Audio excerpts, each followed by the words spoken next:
ముందుగా ఈ వక్ఫ్ సవరణకు సంబంధించి ఎమ్మెల్యేలు ఓటు హక్కు వినియోగించుకొని మనకు తీర్పునిస్తూ 280 మంది తీర్పునిచ్చారు. వక్ఫ్కు సంబంధించి 232 మంది వ్యతిరేకంగా ఉన్నారు. వాళ్ళ 232 మందిలో ముస్లింలు తక్కువ, హిందువులే ఉన్నారు, అంతా కాంగ్రెస్ పార్టీలో ఉన్నారు. వాళ్ళ వ్యతిరేకత వాళ్ళ తోటి పార్టీలు కూడా ఇప్పటికైనా ఆలోచన చేసి వక్ఫ్కు సంబంధించి అది ఎవరికో ఒక్కరే కాదు, అది అంతా భారతదేశం ఆస్తి. ఇక్కడ ఉన్న ముస్లింలకు కానీ హిందువులకు కానీ అందరికీ చెందాలన్న ఉద్దేశంతో ఆ వక్ఫ్ చట్టం తేవడం జరిగింది. ఈ వక్ఫ్ చట్టం అనేది ఎప్పటి నుంచో పరిగణలో ఉన్నది, తాతల నుంచి ఉన్న పరిగణలోకి ఉన్న చట్టాన్ని నరేంద్ర మోడీ గారు మార్పు చేయడం జరిగింది. దీనికి సంతోషిస్తూ ఈరోజు నరేంద్ర మోడీ గారికి మా డివిజన్ తరఫున పాలాభిషేకం చేయడం జరుగుతుంది. దీనికి సంబంధించి ఇక్కడ విచ్చేసిన నాయకులందరికీ కూడా పేరు పేరున ధన్యవాదాలు. సంతోషం.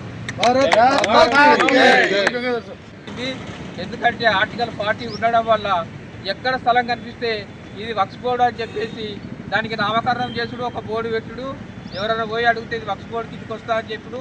ఆ రోజు ఆ నెహ్రూ చేసిన వ్యవహారము మన దేశానికి ఎంతో నష్టంగా ఉండే. ఈరోజు ఆర్టికల్ 40 ఎప్పుడైతే రద్దయిందో అప్పుడు మన దేశము శ్వాసలు పీల్చుకున్నట్టు అయిపోయింది.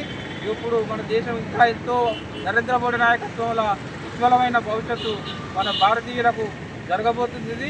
కాబట్టి ఆ సందర్భంగా మన మేడ్చల్ కౌన్సిల్ మెంబర్ సంగిశెట్టి రవీంద్ర సాగరు, తర్వాత మా జనరల్ సెక్రటరీ రెడ్డి గారు, సెక్రటరీ తిరుపతి రెడ్డి గారు, వీళ్ళందరి ఆధ్వర్యం లోపల ఈరోజు నరేంద్ర మోడీకి పాలాభిషేకం చేసుకుంటూ శ్రీకాంత్ రెడ్డి అన్నకు, వీళ్ళందరికీ వచ్చి రామచంద్రన్నకు, తర్వాత మిగతా సీనియర్ 5th డివిజన్ లీడర్స్ అందరికీ వాళ్లకు కృతజ్ఞతలు తెలియజేస్తున్నాను.